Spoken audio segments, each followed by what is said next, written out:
¿eh? Y el siguiente apartado es un apartado, la siguiente charla es una charla que pensamos que podía tener mucho interés porque nos iba a dar luz sobre un aspecto muy importante, que es el aspecto de, porque que nosotros tratemos de dividir motor y cognitivo, pues lo motor también tiene mucho de cognitivo. Y la memoria es un aspecto muy importante. Y para eso contactamos con Dezso Németh,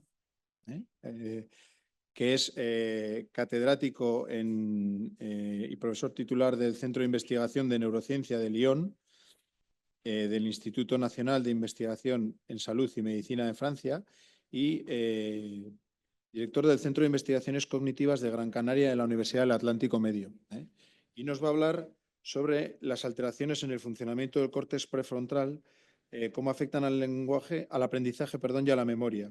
Un viaje desde la fisiología a la recuperación, es decir, ver cómo podemos aprovechar esto para la recuperación de nuestros pacientes. Así que cuando quieras.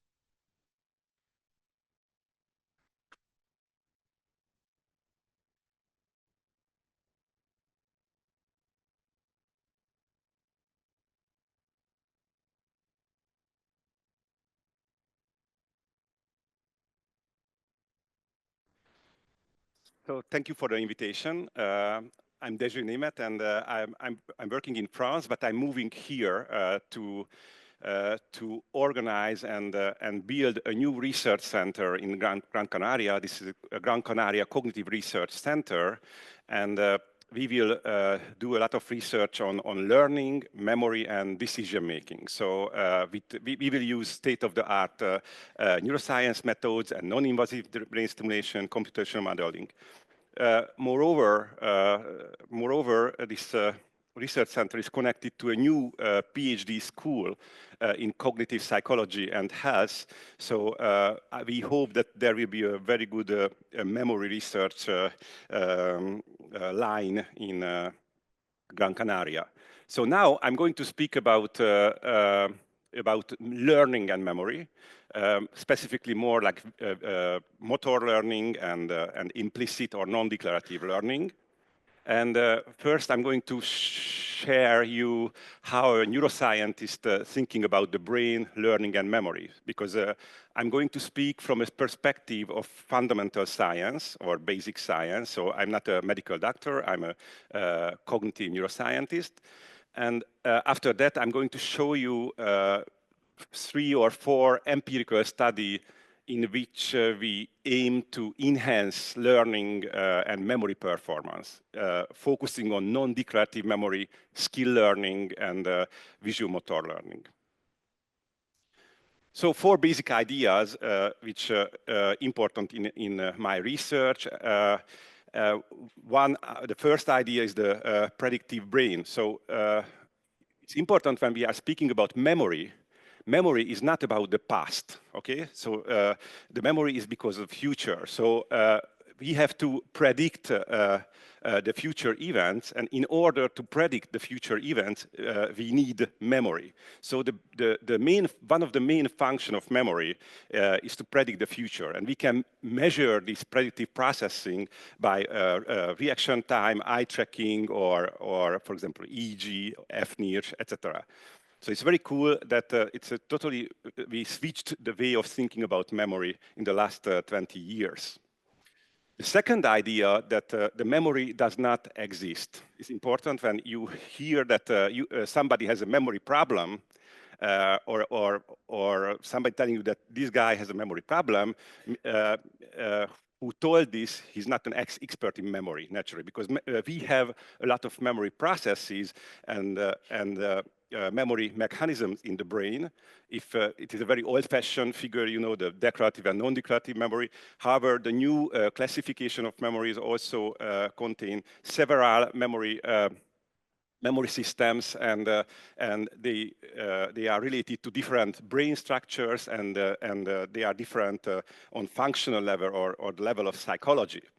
And naturally, there are a lot of processes in memory, from encoding via consolidation, retrieval, etc., etc. So it's important to emphasize that when we speak about learning and memory, we have to specify which learning and memory system we are speaking about.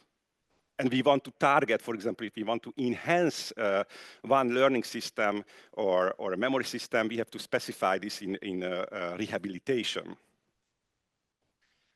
And the most interesting idea I'm going to speak is that in neuroscience and also medical science, there is a huge problem or an issue. This main issue is brain sciences and psychology also, and medical sciences often looks at function in isolation. Okay, so we investigate, I don't know, working memory or emotional processes in separation or in isolation. However, the brain is an ecosystem, okay? It's very important to emphasize that there are interactions in the brain between different cognitive processes, between different learning and memory processes, and we have to deal with this. So in my talk, I try to emphasize this interactive view because we know that there are interplay between cognitive or learning and memory systems. And what is super interesting, that this interplay, this can be cooperative interplay, naturally, but also, and it's really cool, it can be competitive also. So there is a war in the brain, and sometimes we can see competition between different learning processes. So for example, in my research, we investigate the prefrontal cortex functions, such as cognitive control, executive functions, and we know that it's show an antagonistic relationship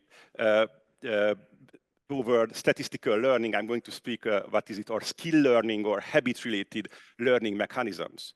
On a computational level, we call it model-based and model-free learning. So it's important to emphasize, if we can see competitive relationship or antagonistic relationship between two processes, and we do rehabilitation or enhancement on one process, and this process will be better, the other will be weaker. So you cannot enhance a cognitive function in isolation. If you enhance something, a lot of time you decrease something, and you have to think about this always, okay? So there's no miracle. You are losing something when you enhance something, okay? Maybe the benefit is bigger if we choose to enhance a function and we lose some other functions, but always important to emphasize this interplay between different learning, memory, and cognitive functions. I'm going to show you example for this antagonistic relationship between different cognitive functions. And also, for me, what is super interesting, that how our brain learn. In the textbook, you can see textbooks that learn can learn because learn can get feedback or reward or reinforcement, okay? So 80% of the research, brain research, is related to reinforcement learning or feedback learning or reward learning, etc., etc. And we know, we think that, yes, this is important for learning. Yes, it's true. However, and that's very cool, our brain can learn without feedback, without reinforcement. We call it more like an unsupervised learning. And in this talk, I'm going to speak about this unsupervised learning.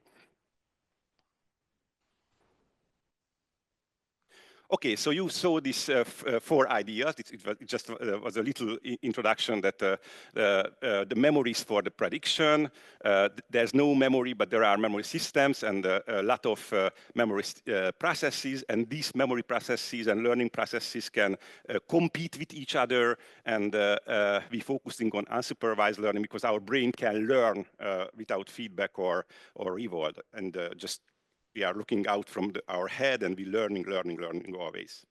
Okay, so our brain always aimed and search for patterns and repetitions and correlations in the environment. It's very important in motor learning, in sports, for example, and also in music. So our brain try to find structure in the environment, or try to find structure in the enemy movement, or in tennis, for example, try to find out where the serve is going, and in order to learn and predict. So this feature of the brain is super important in motor learning, visual motor learning, sports, and music. But our brain try to find patterns, repetitions, structure also in the social world. That's why we can predict the behavior of other persons, and we can carry out a dialogue. We can speak with each other because we have this ability to find structure and patterns in the behavior of the other person. Okay, so it's very important in social skills and in social predictions. And our brain, again, try to find patterns, statistics, and repetitions and structure in the social environment, but mainly also in the language environment. That's why we can learn the mother language, and also we can learn new languages, because we are able to find patterns and statistics in the language stream. So that's that feature of the brain. We call it statistical learning, because the brain, like a computer, try to catch the structure of the environment. I don't know, 50 years ago, we called it more like the skill learning habits. So it's one of the basic mechanisms in skill learning and habits, but naturally they are a little bit bigger terms. And also important that the statistical learning is a fundamental learning mechanism and very connected to the predictive processes of the brain. Another feature of this statistical learning that a lot of time is implicit. It can be also explicit, but mainly implicit, and it can work in an unsupervised way. If we check the more old-fashioned classification of memory systems, this statistical learning is connected to the non-declarative memory. In newer systems, it's a little bit other. So our aim in this new research center, Gran Canaria Cognitive Research Center, and in my research, the main goal is to investigate the entire process of this type of learning from the acquisition phase, how we learn new structures of the environment, how we can learn totally new skills, how we can find new patterns in the environment. Also, how we consolidate it. So if you check our publications, we have a lot of publications of the consolidation of this type of learning. We focus on sleep and we have a little bit critical towards sleep. We think that sleep is a little bit overemphasized in memory, but it's another topic I can speak about it later. But also what our latest research is about local sleep, how we consolidate our learned material during wakefulness when your brain showing local sleep patterns. So maybe a lot of people among you is bored by my talk now, and you are doing local sleep. It means that a little part of your brain shows sleep-like slow waves, okay? This is connected to mind wandering. So if you feel or you experience now mind wandering, so you are thinking about a dinner or a rendezvous tonight, it means that there is a little local sleep event in your brain, because maybe you're bored now. But this local sleep can be useful and can be good for memory consolidation, for skills, for example, and habits. And one of the most interesting topics in our research, we call it rewiring, how we can update our skills and habits and how we can rewire our sequences. So it's more connected to applied research, but we investigated the fundamental aspect of it. And we are using a lot of methods. So we are using behavior methods, reaction time, and also we are using EEG. And one of the main focus of our research is the non-invasive brain stimulation, such as TACS or TMS. And naturally, we have a lot of patient studies. Okay, so the main focus here is to show the interplay between different learning systems, such as the prefrontal-related cognitive control and this implicit learning, statistical learning, or skill learning system. And the main message here in this talk, it's a little bit surprising because it's very kitschy that less is more, but the main message here that weaker prefrontal cortex functions can lead to better implicit learning or statistical learning. The figures here, you can see Pepe, you know very well, this football player. He's one of the best statistical learner and skill learner, you know, one of the best player in the world. However, the prefrontal cortex is a little bit weaker, and you can see that a little bit too aggressive. Also, if you can check Cristiano Ronaldo, who is one of the best player of the world, we don't have to debate he's the best or not, but you can see that he's a very good player, very good statistical learner. However, the cognitive control is a little bit weaker. Okay, but now I'm going to show you 3 studies from my team, and these studies are on different level of studies. It's important if we want to understand something, a phenomena such as emotions, working memory, schizophrenia, or depression, whatever, you have to investigate it on different level. It's not enough to investigate it on one level. So we have to investigate it on a level of the brain, level of the mechanism. Also, we have to investigate this phenomena on the level of psychology or the level of function. It's like David Marr also pushed this idea. However, we overstep David Marr by saying that the development is also super important. So if you want to understand the function, any function, motor learning, for example, you have to investigate also from a developmental perspective. And naturally, we need an evolutionary explanation for a function. So in our team, we try to we try to investigate this idea to investigate different levels when we want to understand, for example, statistical learning. So let's start with the developmental study. I'm just going to show you what is the developmental curve of this implicit statistical learning. Usually, we can see that if we check the classical cognitive functions, such as declarative memory, working memory, short-term memory, a lot of time we can see this, or executive functions, we can see this inverted U-shaped curve.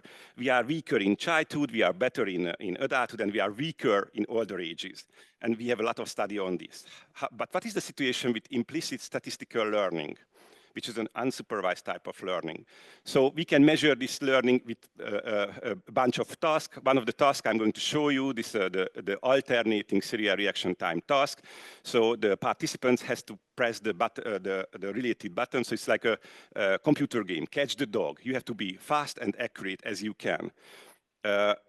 You are doing it, I don't know, 20 minutes, 25 minutes, and still you have no explicit knowledge on the sequence of the movement of the stimuli.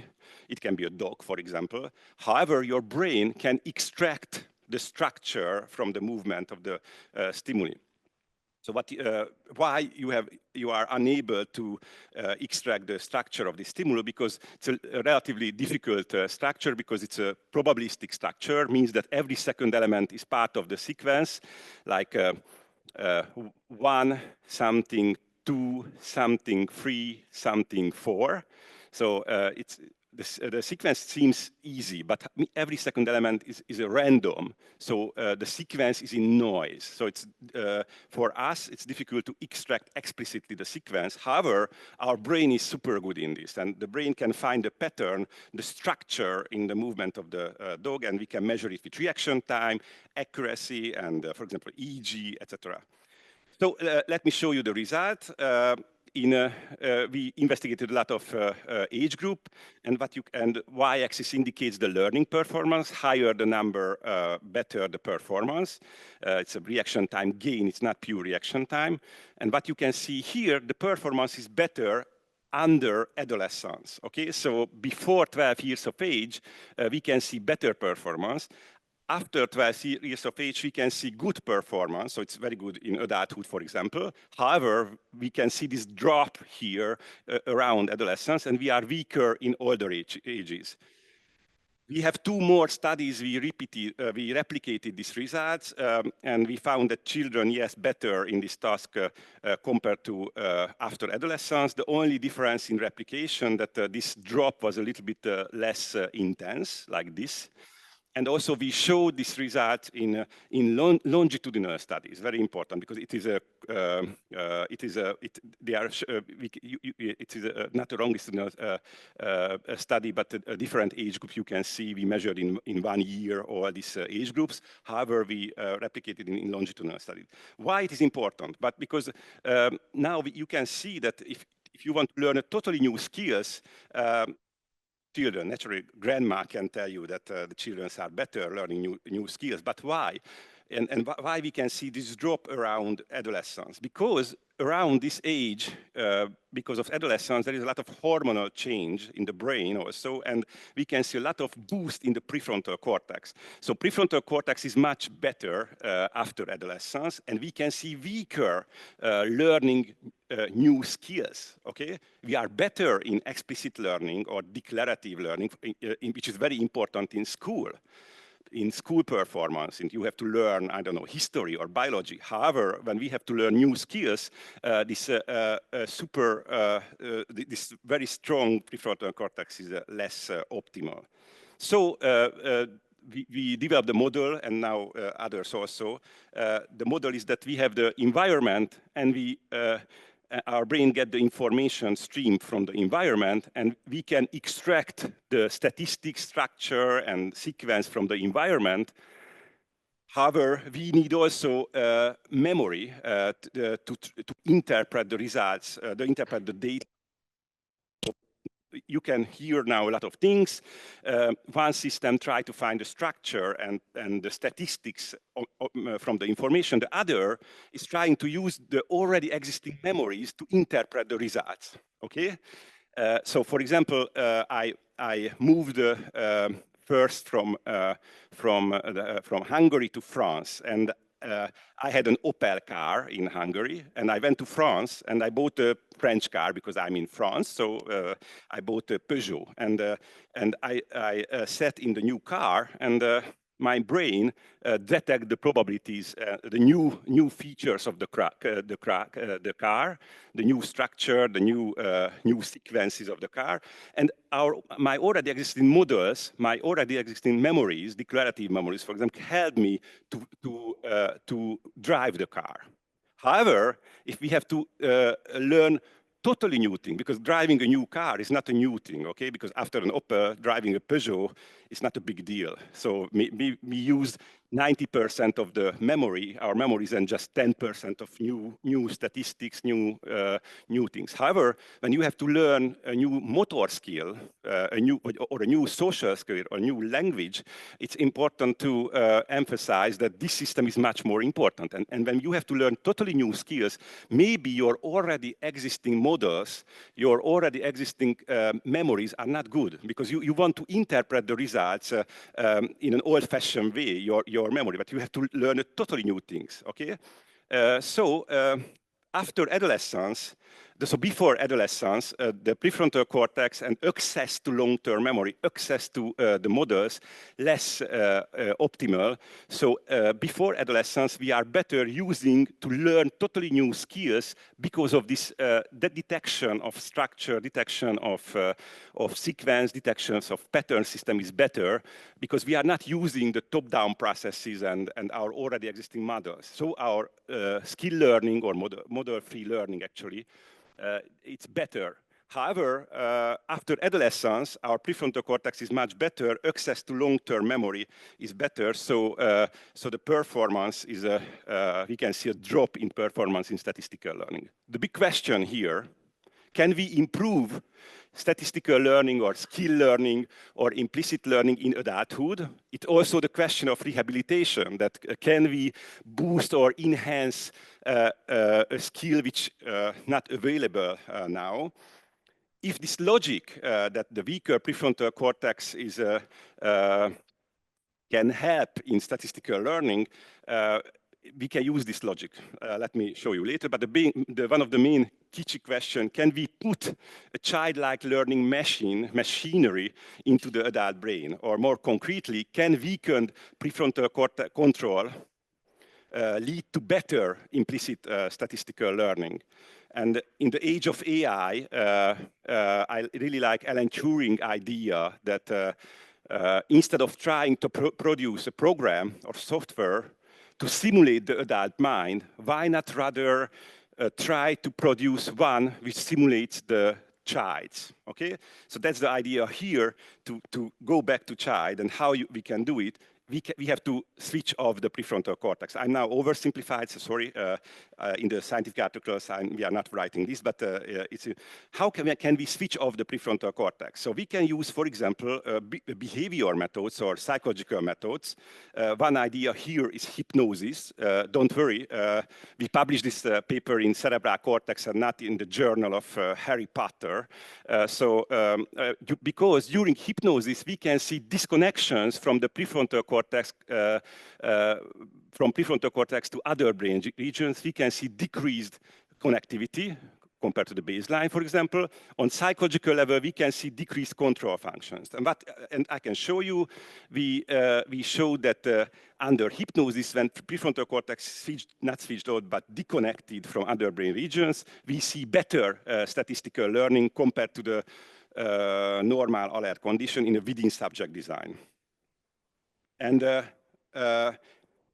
just one thing, because maybe you work with mindfulness meditation in sometimes. It's interesting that mindfulness meditation can cause the opposite, okay? So mindfulness meditation can boost prefrontal cortex functions. So it's very good in the university, you have to do exams, or in the school.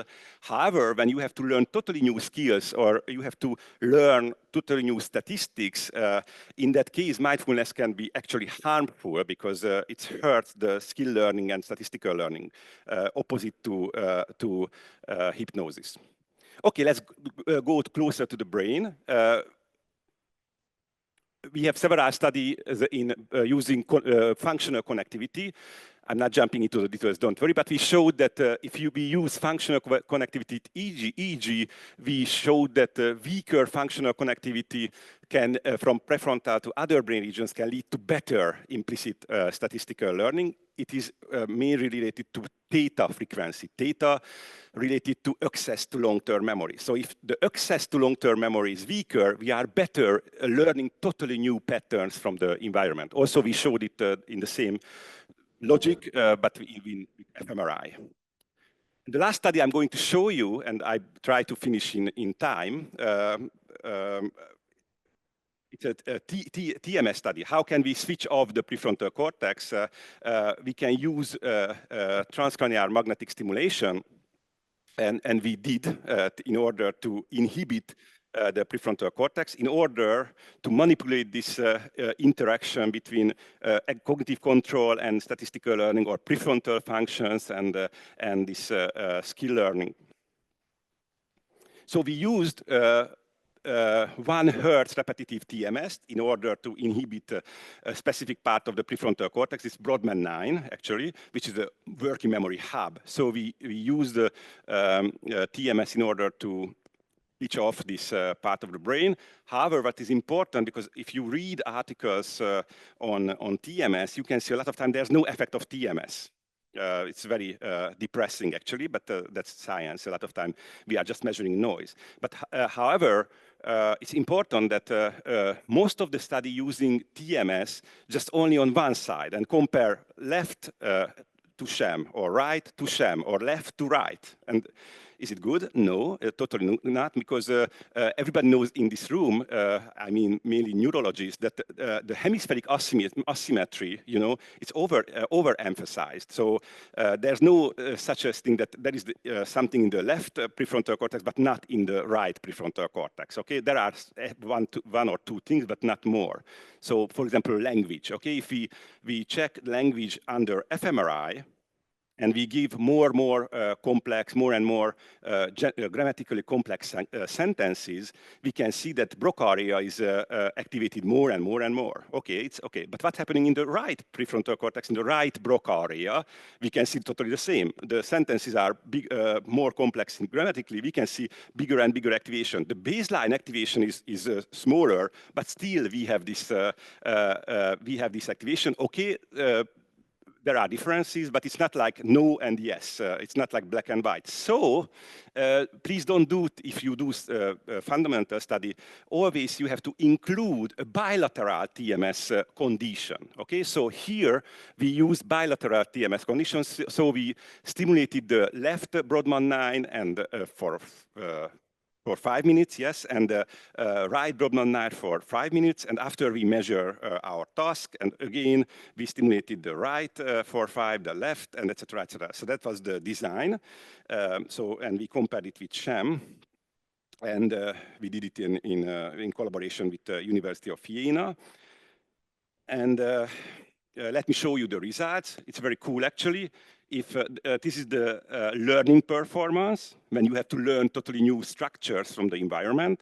And if you learn the structure without DLPFC, I mean Brodmann 9, in that case, you can see better learning. So weaker dorsolateral prefrontal cortex can lead to better learning of statistics and compared to the sham or control condition. So again, less is more, so weaker prefrontal functions can lead to better statistical learning, and it can be because of this antagonistic relationship. So if we inhibit cognitive control or prefrontal cortex, we can see better statistical learning performance. I have to emphasize when you have to learn totally new skills, okay? Not when you want to drive a Peugeot after an Opel, okay? So it is not true for school performance, like you have to learn biology and reading text in explicit way or declarative memory way. It's always true when you have to learn totally new motor skills, for example. And we showed the same result actually when you have to retrieve an already existing, not learning totally new structure, when you have to retrieve statistics or a skill. I'm not going into details, but it's cool that not only learning, but retrieval can show the same effect. Okay, so I want to summarize the things. So I showed you interplay between learning processes or interplay between cognitive processes such as executive functions or prefrontal functions and learning new structure, learning new skills, which is, we call it now statistical learning. And I showed you competition, not only cooperation, but competition between these functions. And I showed you inverse relationship or negative correlations between the functions. We had several studies, we showed this negative correlation between prefrontal cortex functions and this type of learning. And if you check the brain background, I showed you functional, so we have a lot of functional connectivity studies. So we showed that weaker connectivity from prefrontal to other brain regions can lead to better learning. And it's interesting, the local sleep, I did not speak about that, also doing the same effect. So the take-home message, and I stop. So we can see cooperative neurocognitive processes in the brain, but also we can see competitive processes, and we can catch them by, for example, non-invasive brain stimulation.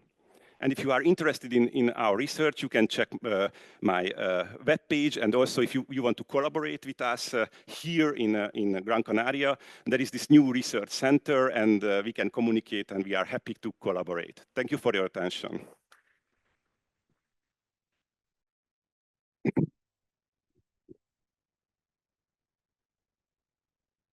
Thank you very much.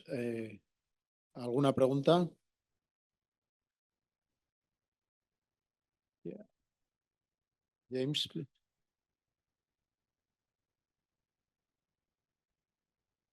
Hi, really nice talk. I was wondering if you could maybe elaborate a little bit more on where you think the connection is between the statistical pattern learning and enhancing that, and then like skill recovery after like neurologic injury. Because I think you mentioned that connection, but maybe unpack that a bit more. Yeah, no, I just want to mention the connection between skill learning and statistical learning. So there are several studies show that if you have better statistical learning, you are better learning, for example, a music instrument or several motor skills and in sport, for example. So we know that, and that's why when we speak about rehabilitation, and for example, after a stroke, we are losing a skill, and we have to learn with another brain structure. In that case, I believe that these ideas here can work. However, we want to recover the same structure in skill learning or the same brain functions which was earlier. In that case, it is not working. Okay, so when we have to learn totally new skills with totally new structures, I believe in that case this idea can work. Yeah, I have a question also. I think it's most popular because our patients most of them are in the part of the life where the prefrontal cortex has been developed. So, and you said that in order to acquire new functions, something really new, we need to understand the structures, right? Once you have a stroke or a traumatic brain injury, do you lose that structures or you maintain them?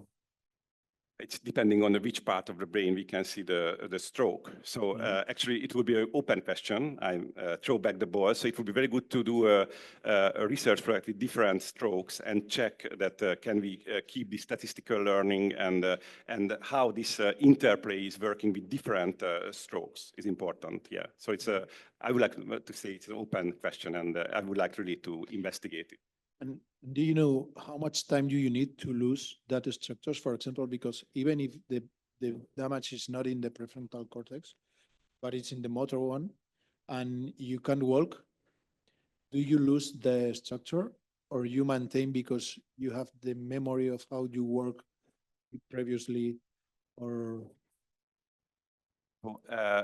It's important that the statistical learning now, I don't know, 20 years ago, they tried to emphasize the role of subcortical structure in statistical learning. So this idea was that the prefrontal and subcortical show competition. However, now we know that the statistical learning, not only subcortical, but also we can see on visual cortex level. So it's a very robust learning. So it's very difficult to kill this type of learning.